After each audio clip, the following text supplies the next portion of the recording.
PXG have been known to make some bold claims, but today I'm going to give you the truth about their new Extreme golf ball. Let's try it out.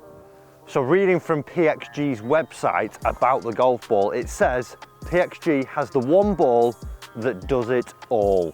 Big distance, snappy green grabbing control and a slick new alignment aid. So today we're going to test this new PXG Extreme golf ball. It's in the premium market, it's coming in at $44.99. So it's a three-piece golf ball consisting of a soft urethane cover, a firm Iona mantle and then something called the polybutadiene core. I mean, that's a mouthful for me, but a three-piece golf ball that should be rivaling the likes of something like the Pro V1, the TaylorMade TP5. I want to test a few categories. I want to see what it's like around the greens.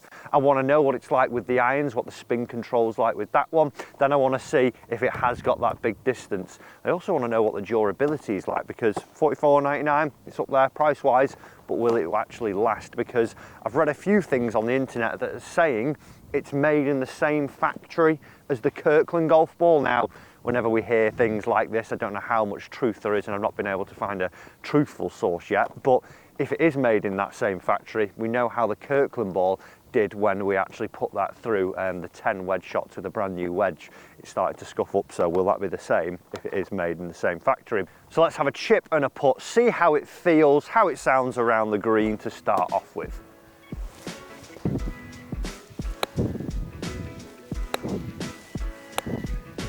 That was nipped.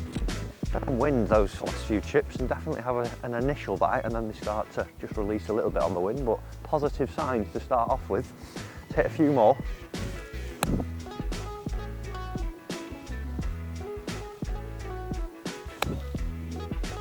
Bold.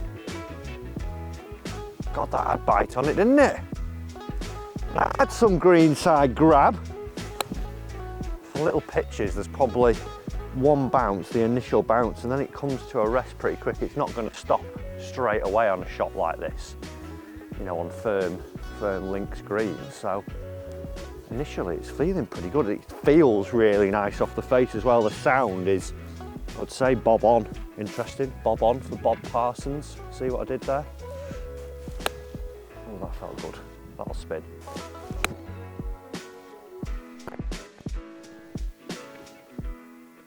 I'm going to try out this little alignment aid that they've got on the ball here. It's basically the line for where you want the ball to start off, but then it's got the crosshair almost for where your face should be square to. So it saves you actually drawing it on. Good idea, to be fair. I think I've seen it on other balls, but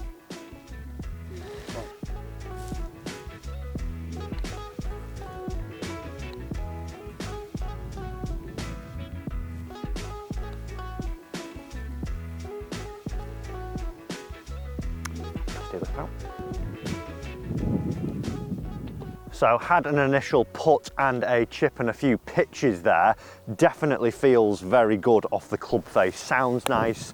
You get that sort of softish sound of the urethane cover. Feels really good off the face. Not feeling too harsh and not feeling too soft. And spin wise, that green grabbing control, definitely on some shorter ones, see that initial little bit of bite, and then downwind you're going to see a little bit of release. But then into some longer pitches, definitely seeing when it's struck well, it just gets that 1-2 and stops very quickly. Even on the short chips around the green, obviously we're on firm greens here, but it's always getting that initial little bit of bite. So that green grabbing control, it's a big tick on that one to start off with. And even when I actually hit some wedges back at the studio, I was noticing with a 85-yard shot when I was hitting some shots at Pebble Beach, I was seeing the spin go into sort of the mid 6,000s when I was hitting a half swung 50-degree wedge. So I would expect that maybe to spin around about 9,000 at a full swing, but for sort of a half swing with not a lot of speed to it, definitely seeing that there was some real spin potential in there. So quite a positive there on the green grabbing stuff that they're claiming to start off with. So we know what it's like with a putter and a wedge now. I want to do some testing with the mid irons, just see what the flight's like out here on the golf course. Is it popping up in the air, shape and things like that, and what it feels like as well, and keep an eye on that sort of distance as we are going through here. So I'm going to get a load of shots and see what the true feel is.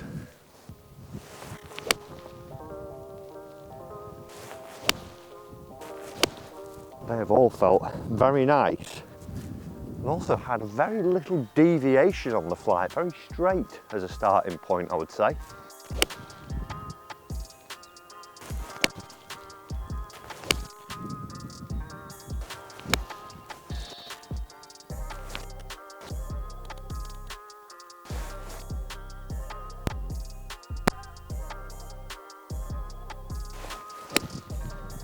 Oh, that felt so good.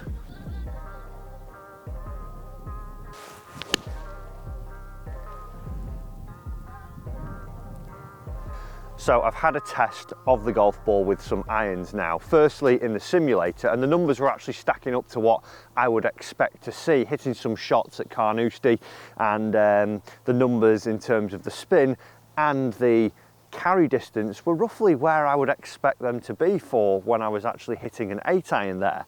Now, in terms of flight-wise, when we get out onto the golf course, one thing that is really noticeable, I didn't see much deviation in the flight. A lot of the shots that I was hitting 8-iron, 7-iron and 6-irons when testing it out on the golf course.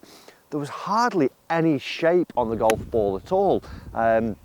When I was trying to hit little fades, I mean, it was moving 2 or 3 yards, and the same with some draws. There wasn't big looping shots when we were going. In terms of the flight, in terms of height, it felt really good as well. It didn't feel like it was ballooning up into the sky, and then even when trying to hit some little different shots, i.e. knocking it down and hitting a medium flighted shot, felt really good then. And the sound, I think, is one of the things that they've really nailed on this, because moving from putter to wedge to a mid-iron or an iron shot, it's sounding really, really good. It sounds crisp when you're hitting it, so that's giving me really good feedback in terms of feel as well. But time to now get the driver involved.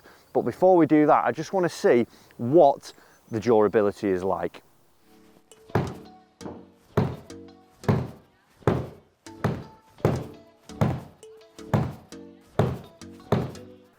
That is impressive. That is very impressive. So I've hit 10 shots there with a brand new wedge, and I'm happy to see that after seeing the comments that it was made in the same factory as the Kirkland ball, the actual durability isn't the same as the Kirkland golf ball. It's standing up a lot better than that. Even out on the golf course when hitting some shots, when hitting all those 10 wedges, we're seeing that there's only some minimal scuffs there, which is quite nice to see, because if you are paying a little bit more for these balls at $44.99, you don't want them to be being changed every hole because you've hit one wedge and it's completely torn apart. But now it's time to see how it stacks up with the driver.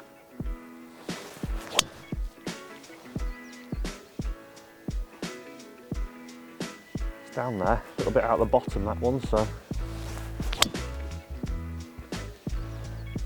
carried those bunkers, so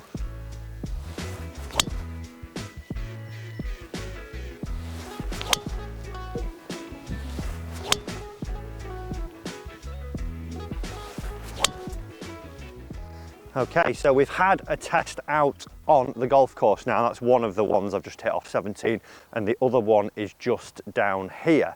Now, in terms of what I've seen on the golf course, in terms of distance, the front of the green here on the 17th off the ladies is 310 yards, and I'm literally pretty much nearly in line with it there, and maybe 3 or 4 yards behind it. In terms of what I'm seeing when I'm hitting the driver, really good strong flight. It's not too high, it's not too low, it's what I would expect. Distance wise, like I've just said there, really, really good. And it feels and sounds again really good. Definitely, like I said earlier about from putter to iron, it's carried on into the driver as well. And even when I was back at the studio doing some testing with the balls, the numbers that we were seeing were actually stacking up to those big distance claims. Now, it's not the longest golf ball I've tested, but it is right up there on the table as one of the longer ones, coming in at 287. And then we're seeing a spin number around an average of about 2,200, and a good ball speed number as well. A lot of the balls that I was hitting on the sim with a little bit of run were getting out to about 315 average. So overall, that big distance claim that they are promising, it's delivering on that as well.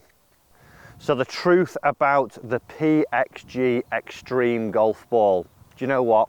It's a very good golf ball, and as I said earlier, they always have some big and bold claims, PXG, and I was thinking, here we go, we're going to see something that doesn't live up to its claims, but it definitely has. It's great round the greens, it feels good, it sounds good, and it's getting that spin with the irons, really good in terms of control of the flight, and then with driver, we are seeing some good distance numbers with it.